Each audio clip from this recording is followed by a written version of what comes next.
요즘 많은 사람들의 관심을 받았던 또 받고 있던 어제 이제 결승전이 끝났는데요. 프로그램 중에 하나가 있습니다. 바로 강철 부대라는 프로그램입니다.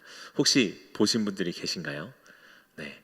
몸이 좋은 남자들이 나와서 여러 가지 미션들을 하는 그런 프로그램인데요. 우리나라에 있는 수많은 특수 부대들 중에 6개의 특수 부대를 제대한 제대 군인들을 모아서 팀을 짜고 함께 미션들을 통해서 그 특수부대의 순위를 가리는 그런 프로그램이었습니다.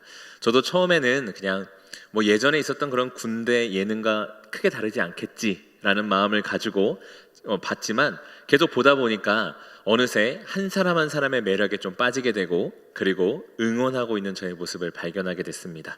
아까 말씀드렸던 것처럼 어제 이제 결승전이 막 끝났는데요. 이 프로그램을 재미있게 보기도 했지만 이 프로그램을 보면서 제 마음에 깊이 남은 것이 하나 있습니다. 그것은 무엇이냐면 바로 하나됨이라는 것입니다. 우리 남자분들은 이런 마음 있지 않으세요? 내가 나온 부대가 세상에서 가장 힘든 부대다.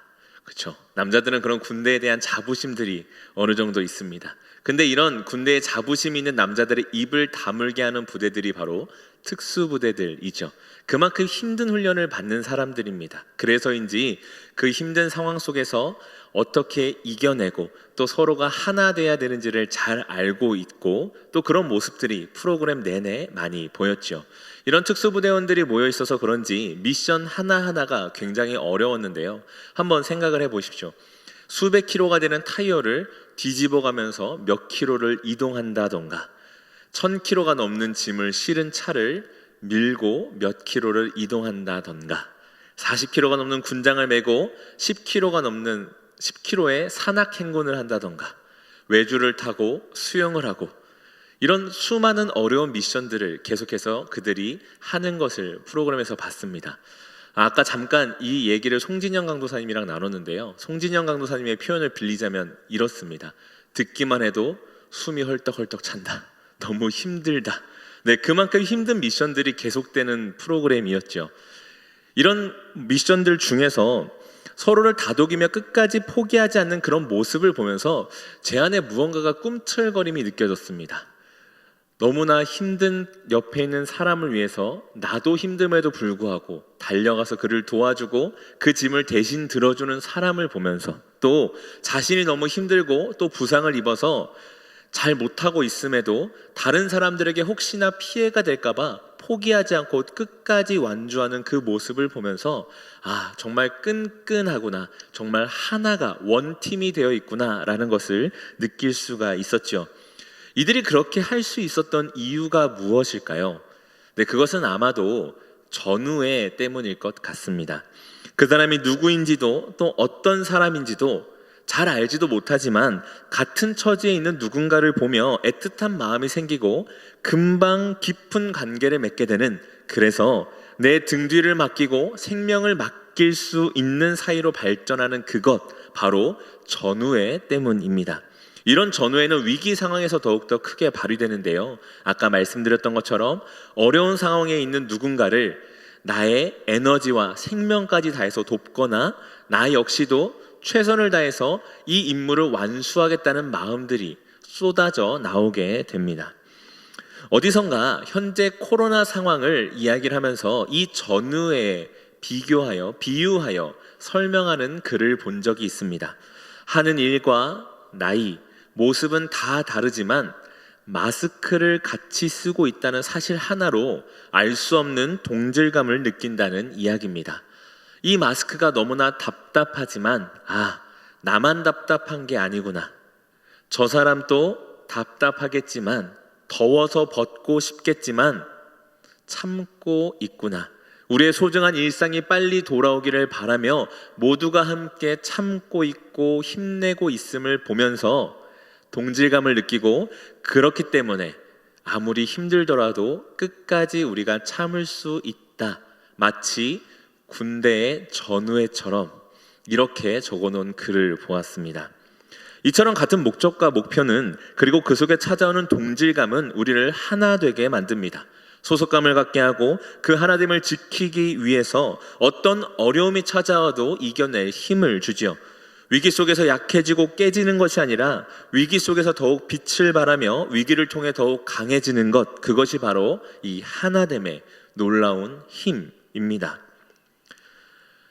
우리가 말씀을 살펴본 이 갈라디아서, 이때 초대교회는 많은 어려움에 직면해 있었습니다. 잘 아시다시피 예수님께서 부활 승천하신 이후에 이 교회는 많은 핍박과 공격을 받아왔지요. 하지만 그러한 위기는 교회가 더욱더 하나 되게 만들었습니다. 마가의 다락방에서 더욱더 모여 힘써 기도하게 만들었고, 박해로 흩어지더라도 그것이 주님의 뜻인 줄 알고 그곳에서 복음을 전했습니다. 스데반이 순교를 당했을 때에도, 사도 야고보가 순교를 당했을 때에도 더욱더 힘써 기도하고 복음을 전하는 것이 초대교회의 모습이었죠. 하지만 그럼에도 불구하고 이 교회를 향한 박해와 핍박은, 교회를 향한 도전과 위기는 끝나지 않았습니다. 이 갈라디아서가 쓰였을 그 당시에 이 교회에 가장 큰 어려움을 주는 것이 무엇이었냐면요, 바로 거짓 교사들, 다른 복음을 전하는 사람들이었습니다. 그 중에서도 어떤 복음이냐? 이방인들에게는 구원이 없다, 이방인들도 할례를 받아야 한다라는 그런 다른 복음이었습니다. 예수님께서 율법이 아닌 믿음으로 구원받는다는 사실을 가르치셨고, 이방인들에게도 구원이 허락된다는 사실을 분명히 보여주셨음에도 불구하고 제자들과 초대교회 사람들에게 이 문제는 분명 쉽지 않은 문제였습니다. 먼저는 믿지 않는 유대인들의 관점에서 보았을 때 예수님이 하나님의 아들이라고 하는 것만 해도 충분히 그들의 공분을 살 만한 일인데, 유대인의 선민의식을 빼앗아가는, 이방인들에게도 구원이 있다, 율법을 지키지 않아도 구원이 있다라는 그 말은 믿지 않는 유대인들을 더욱더 분노하게 만들었고 교회를 핍박하게 만들었습니다. 뿐만 아니라 교회 안에서도 문제였습니다. 교회 안에도 그 태생이 유대인이었던 사람들은 여전히 율법에 그 몸이 익숙해져 있어서 율법을 지켜야 한다고 생각하는 사람들이 많았습니다. 그리고 그들로 인해 교회 내부에는 혼란이 일어나기 시작했고, 심지어 초대교회 지도자들도 이 문제에 대해서 일치된 모습을 보여주지 못하고 있었습니다. 이런 당시의 모습을 그대로 보여주는 한 사건이 있는데요, 그것이 바로 오늘 본문 12절에 있었던 사건입니다. 우리 12절의 말씀을 함께 읽어보도록 하겠습니다. 다 같이 읽겠습니다. 시작. 야고보에서 온 어떤 이들이 이르기 전에 그가 할례자들을 두려워하여 떠나 물러가매. 아멘. 이 베드로가요, 안디옥이라는 이방인들의 도시에서 이방인들과 함께 식사를 하고 있었습니다. 근데 그때 베드로에게 한 소식이 들려오는데요, 어떤 소식이냐면 저기 예루살렘에서 예수님의 형제 야고보가 보낸 어떤 사람들이 온다라는 것입니다. 근데요, 오늘 본문을 보면 그 유대인들은 어떻게 표현하냐? 할례자들이라고 표현을 합니다. 이 할례자들은요, 난지 8일 만에 할례를 받은 유대인들을 뜻함과 동시에 예수 그리스도를 믿지만 여전히 이방인들도 할례를 받아야 한다고 주장하는, 율법을 지켜야 한다고 주장하는 자들을 의미하기도 합니다. 바로 그 사람들이 베드로에게 이 안디옥으로 오고 있다라는 이야기를 들은 것이죠. 이때 베드로가 하는 행동이요, 조금은 당황스럽습니다. 어떤 행동을 하냐면 바로 두려워 놀라며 그 자리에서 식사를 멈추고 일어나 나가 버립니다. 베드로는 도대체 무엇이 그렇게 두려웠던 것일까요? 아마도 자신이 이방인들과 함께 식사를 했다는 이야기가 예루살렘에 전해지게 되면 여전히 유대의 율법을 중요하게 여기는 그 사람들로부터 큰 공격을 받을까봐 두려워했던 것 같습니다. 부정한 이방인과 식사를 함께하면 안 된다는 그 율법 조항을 어겼다는 이유로 자신이 공격받고 곤경에 처할까 두려워했던 것이지요. 그래서 황급히 자리를 일어나서 떠났습니다. 그런데요, 성도님들, 이 일이 언제 일어난 일인 줄 아십니까? 신학자들의 신학자들은 이 사건이 일어난 그 시기를요, 사도행전 15장 이후에 일어난 사건이다라고 이야기를 합니다. 사도행전 15장에서 어떤 일이 있었냐면요, 바로 베드로가 예루살렘 교회에서, 그 회의에서 이렇게 이야기합니다. 우리는 그들이, 이방인이 우리와 동일하게 주 예수의 은혜로 구원받는 줄을 믿노라. 이방인들에게도 구원이 있다라고 베드로가 예루살렘 교회에서 선포한 그 이후에 일어난 일이라는 것입니다.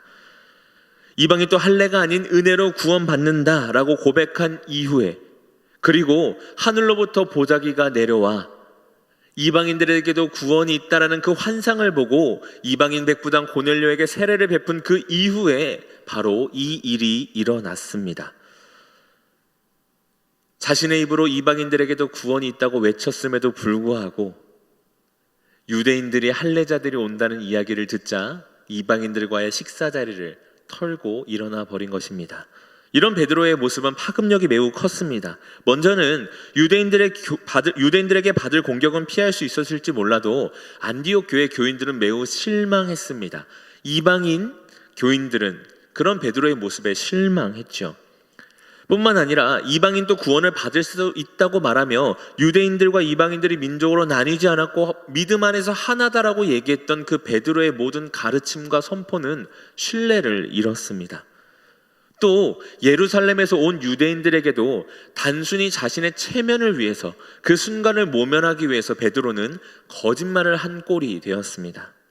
심지어 바울과 함께 이방인 선교에 힘썼던 바나바마저도 이런 베드로의 모습을 보고 흔들려 그 자리를 피하게 만들었습니다. 이처럼 베드로는 그 행동 하나로 많은 이들에게 안 좋은 영향을 미쳤습니다. 교회 지도자였던 베드로에게는 복음을 바르게 전하고 가르칠 의무가 있었죠. 또한 자신이 전한 그 말씀대로 본을 보이고 위기의 때에 교회를 더욱더 하나 되게 해야 할 의무가 있었습니다. 심지어 아까 말씀드렸던 것처럼 베드로는 특별히 하나님의 환상을 본 사람이고 이방인이 성령 받는 것을 직접 눈으로 보았으며 그것을 가지고 예루살렘에 가서 사람을 설득했던 사람이었습니다. 그런 베드로가 자신의 두려움 때문에 자신이 사도로서 마땅히 해야 될 의무를 저버리고 겉과 속이 다른 전형적인 외식하는 모습을 보인 것입니다. 이 문제는 매우 심각한 문제로 안디옥 교인들과 유대인, 교회에게 베드로 개인의 신뢰를 잃는 것을 넘어서 많은 이들을 혼란스럽게 하고 교회를 공격했던, 다른 복음을 전하는 그 사람들에게 빌미를 제공했습니다. 뿐만 아니라 위기를 이겨나가고 있는 교회에 힘을 빠지게 했고 오히려 위기가 더해지게 했으며 그 교회의 근간이 흔들리게 만드는 행동이었죠. 그래서 바울은 베드로가 이방인과의 식사 자리를 피했다는 이야기를 듣고 매우 분노했습니다. 그래서 베드로를 꾸짖는데요, 오늘 본문 14절부터 16절까지의 말씀입니다. 우리 함께 이 말씀을 읽도록 하겠습니다. 14절부터 16절까지의 말씀입니다. 우리 함께 읽습니다. 그러므로 나는 그들이 복음의 진리를 따라 바르게 행하지 아니함을 보고 모든 자 앞에서 게바에게 이르되 내가 유대인으로서 이방인을 따르고 유대인답게 살지 아니하면서 어찌하여 억지로 이방인을 유대인답게 살게 하려느냐 하였노라. 우리는 본래 유대인이요 이방 죄인이 아니로되 사람이 의롭게 되는 것은 율법의 행위로 말미암음이 아니요 오직 예수 그리스도를 믿음으로 말미암는 줄 알므로 우리도 그리스도 예수를 믿나니 이는 우리가 율법의 행위로서가 아니고 그리스도를 믿음으로써 의롭다함을 얻으려 함이라. 율법의 행위로서는 의롭다함을 얻을 육체가 없느니라. 아멘. 바울은 교회의 지도자로서 공동체의 모범이 되어야 할 베드로에게 강력하게 이야기를 합니다. 무엇을 이야기하느냐? 유대인이나 이방인이나 우리는 모두 예수 그리스도를 믿는 그 믿음으로 의롭게 된다는 주님께서 주신 선물이요 우리에게 가르쳐 주신 그 복음의 진리를 이야기를 합니다. 유대인과 이방인, 종과 자유인, 남자와 여자로 나뉘는 것이 아니라 오직 그리스도 예수를 믿는 믿음 안에서 하나가 됨을 이야기하는 것이죠. 그러면서 지도자로서 안디옥 교회에 상처를 주고 함께 사역했던 바나바까지도 흔들리게 한 베드로에게 하나님의 그 은혜를, 하나 되게 하신, 믿음 안에 하나 되게 하신 그 은혜를 기억하라 라고 바울은 외치고 있습니다. 그와 동시에 바울은 베드로의 이 사건을 통해서 베드로뿐만 아니라 당시 교회에 가득했던 다른 복음 거짓 교사들에게, 유대인과 이방인의 편을 가르고 교회를 무너뜨리려는 그 사람들에게 경고하며 그리스도의 복음이 무엇을 말하는지를 다시 한번 상기시켜 줍니다. 이를 통해 위기에 처해 있는 교회가 이 핍박과 어려움을 이겨내기 위해서 무엇을 해야 할지 알려주는데요. 그것은 바로 복음의 진리를 기억하며 그를 믿는 믿음으로 우리가 하나 되었음을, 그리스도 안에서 하나 되었음을 잊지 않아야 한다는 그 사실을 이야기해주고 있습니다. 이 시대를 살아가는 지금 우리 역시 초대교회와 같은 많은 도전과 어려움들을 받고 있습니다.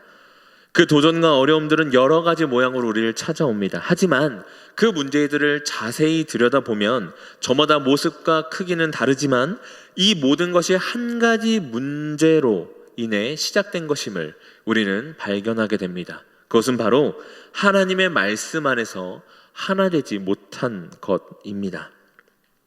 사단은 우리가 자꾸 서로 편을 가르고 나뉘게 만듭니다. 세상에서도 분열과 다툼이 가득하게 만들지만 복음과 그리스도의 영광이 선포되고 그리스도의 은혜와 사랑이 흘러가야 할 이 교회에서도 여러 가지 문제로 분열하게 만들고 서로 비교하게 만들며 헐뜯고 비난하게 만듭니다. 주의 말씀이 아닌 다른 것을 기준 삼게 만들어 그것으로 편을 가르게 하고 마음을 완악하게 만들어 다른 이들에게 귀를 기울이지 못하게 하며 자신의 소리만을 내게 만들지요. 그래서인지 초대교회 때처럼 유대인과 이방인으로 나뉘지만 않았을 뿐 지금의 교회도 이념으로, 세대로, 지역으로, 직분으로, 부서로, 먼저 온 자와 나중 온 자로, 외모로, 그 외에 보이지 않는 수많은 분류로 나뉘고 분열되는 것을 우리는 보게 됩니다. 그로 인해 가족같이 함께 교회에서 생활했던 분들이 떠나는 것을 보게 되고 발장 끼고 서로를 비판만 하는 사람들을 보게 되며 새롭게 교회에 온 사람들이 정착하지 못하고 힘들어하는 모습도 자주 보게 됩니다. 저 역시도 처음에 교회에 왔을 때 아는 사람 하나 없이 1년 반 동안 혼자 조용히 교회를 다녔던 사람입니다. 고등학생 때 제일 뒷자리에 앉아서 아무도 인사해주지 않은 채 그냥 그 자리를 앉아 있다가 교회 버스 시간에 맞춰 집으로 돌아갔던 사람이 저였습니다. 저마다 친한 무리가 있고 찬양팀이다, 임원이다, 안내팀이다, 많은 사람들이 있는데 아무도 다가와 주지 않고 저 역시도 들어가기가 너무나 어려웠습니다. 그렇게 혼자로 1년 반 가까이 신앙생활을 했습니다. 저뿐이었겠습니까? 많은 새가족들이 비슷한 이유와 문제로 교회 공동체로 들어오고 적응하는 일을 너무나 힘들어합니다. 그 시간이 지나고 이제 마음에 열정이 생기고 교회 일을 하고 싶을 때에는 직분의 문제에 부딪혔습니다. 물론 존중해주고 배려해주시는 분들도 너무나 많았지만 나이가 어리다는 이유로 어떠한 직을 맡고 있지 않는다는 이유로 저의 이야기를 들어주지 않는 분들도 만났습니다.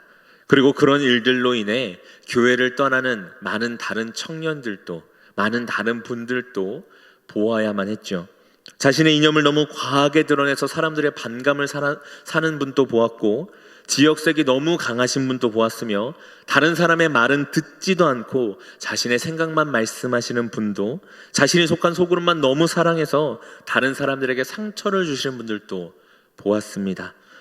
다름을 이해하고 인정하지 못해 다투는 일을 많이 보았지요. 사랑하는 성도님들께 질문하겠습니다. 우리 영동중앙교회는, 그리고 성도님들은 이 문제로부터 얼마나 자유로우십니까?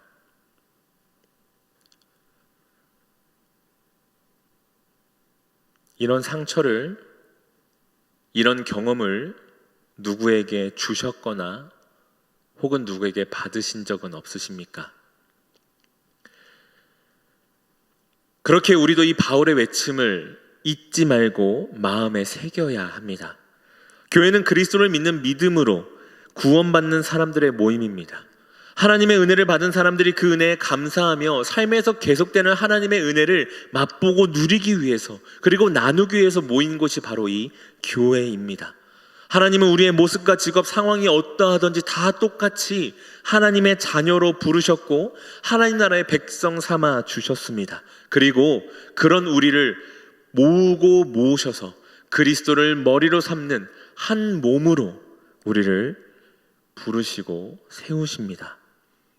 고린도전서 12장 13절에서는 이렇게 말을 합니다. 말씀을 띄워주시고요, 제가 읽어드리겠습니다. 우리가 유대인이나 헬라인이나 종이나 자유인이나 다 한 성령으로 세례를 받아 한 몸이 되었고 또 다 한 성령을 마시게 하셨느니라. 아멘. 에베소서 4장 16절에서는 이렇게 이야기를 합니다. 그에게 온몸이 각 마디를 통하여 도움을 받음으로 연결되고 결합되어 각 지체의 분량대로 역사하여 그 몸을 자라게 하며 사랑 안에서 스스로 세우느니라. 아멘. 사랑하는 성도님들, 우리는 한 성령을 받아 한 몸을 이룬 믿음의 공동체입니다. 특별히 그 중에서도 하나님께서 노년동 이 자리에 건물로서의 교회를 세우시고 그 건물 아래 우리를 불러 모으셔서 교회로서의 역할을 감당하도록 부르신 공동체입니다. 교회의 각 성도가 여기 계신 한 분 한 분이 온몸의 마디와 지체를 이루어 그리스도를 머리로 삼아 한 몸을 이루게 하셨습니다. 바로 주님이 하신 것이죠. 그렇기에 이곳에 모여있는 우리 서로의 모습이 다 다른 것은 너무나 당연합니다. 심지어 같은 배에서 나온 가족도 그 모습과 성격이 다른데 어찌 이곳에 모여있는 우리 모두가 다 같을 수가 있겠습니까? 그 다름은 믿음의 정도를 가를 수가 없고 위와 아래로 나뉘게 할 수도 없으며 다른 사람의 의견을 무시하거나 배려하지 않을 수 있는 특권도 되지 않습니다. 우리는 오직 그리스도의 몸을 이루는 각 지체로서 그리스도의 사랑 안에서 세워져 가야만 하는 것이지요. 교회가 하나님의 은혜로 된 공동체요, 사랑으로 하나 되어야 하는 공동체라는 그 사실을 잊고 하나님의 말씀이라는 분명한 기준을 잊고 흔들리면 교회는 절대 하나가 될 수 없습니다. 율법을 버리지 못하고 이방인들을 외면하고 공격했던 그 유대인들의 모습이 자신의 체면을 지키고 순간을 모면하기 위해 식사 자리를 박차고 나왔던 그 베드로의 모습이 우리의 모습이 되는 것은 매우 순식간입니다.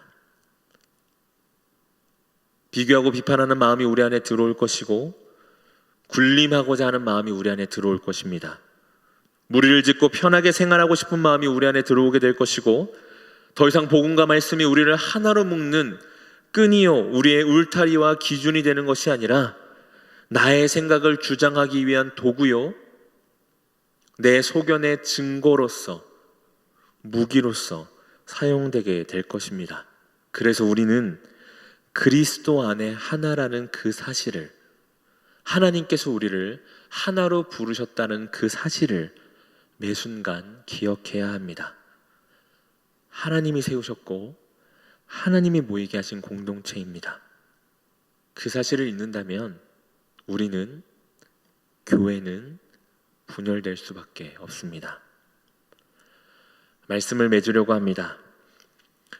설교의 소도에서 말씀드렸듯이 하나님은 위기의 순간에 빛을 발하고 그 위기를 이겨낼 수 있는 힘이요, 원동력이 됩니다. 마찬가지로 모두가 위기라고 말하는 이 시대 속에서 교회가 교회다움을 지킬 수 있게 하고 이 세상의 빛과 소금으로서의 역할을 감당할 수 있도록 하는 가장 큰 힘이요, 원동력은 우리를 주님께서 은혜로 부르시고 구원을 주셔서 그리스도를 머리로 하는 한 몸 되게 하셨다는, 하나 되게 하셨다는 바로 그 사실입니다. 이 사실을 기억하시며 주님께서 하나 되게 하신 것을 더욱 힘써 지키시는 모든 성도님들 되시기를 주님의 이름으로 부탁을 드립니다. 주님께서 은혜로 하나 되게 하셨기 때문에 주님의 은혜로만 이 하나됨을 지킬 수가 있습니다. 우리가 은혜로 구원받았고 그렇게 우리를 구원하신 주님이 우리를 이 자리로 부르셨기에 우리는 그 어떤 것도 자랑할 것이 없고 내세울 것이 없지요. 직분도 주님이 주신 것이고 먼저 오게 하신 것도 주님이 하신 것이며 옆에 있는 이 사람을 만나게 하신 것도 주님이 하신 것입니다. 그렇게 우리가 할 것은 주님 앞에 기도하며 나를 부르신 자리가 내가 지금 있어야 할 몸의 부분이 어디인지, 지금 내게 맡겨주신 것이 무엇인지를 분별하고 그에 순종하는 것입니다. 그리고 주위를 돌아보며 주님이 내게 베풀어 주신 사랑으로 다른 이들을 사랑하고 그리스도의 몸된 교회를 잘 세워가는 것입니다. 주님께서 우리가 속하게 하신 이 믿음의 공동체를 우리의 구역, 우리의 전도회, 각 위원회, 주일학교 구석구석 살펴봐 주시고 우리 주위에 있는 영혼들을 위해 기도하며 사랑을 흘려 보내주시기를 부탁드립니다. 안 보이시면 전화 한번 해주시고 문자 한번 해주시고 또 손자 손녀 자녀가 없으시더라도 주일학교에 한 번쯤은 들러주셔서 짧게 기도라도 해주시고 격려 한번 해주시면 너무나 좋을 것 같습니다. 특별히 우리 여름 예배가 이제 주일학교 시작되는데요, 우리 다 사랑하는 다음 세대를 위해서 많이 기도해 주셨으면 좋겠습니다. 그렇게 교회를 구석구석 돌아보시면서 항상 주님의 은혜를 기억하시고 부르신 자리에서 주님의 말씀을 붙들고 각 지체를 돌아보아 더욱 낮아지고 섬기며 사랑함으로 주님이 부르신 이 교회를 더욱더 교회되게 세워져 가는 일에 힘쓰실 때 주님께서 우리 교회를 더욱더 견고하게 세워주시고 주의 나라와 영광 위에 뜻하신 그곳에 기쁘게 우리 교회를 사용하여 주실 것입니다. 다 같이 기도하시겠습니다.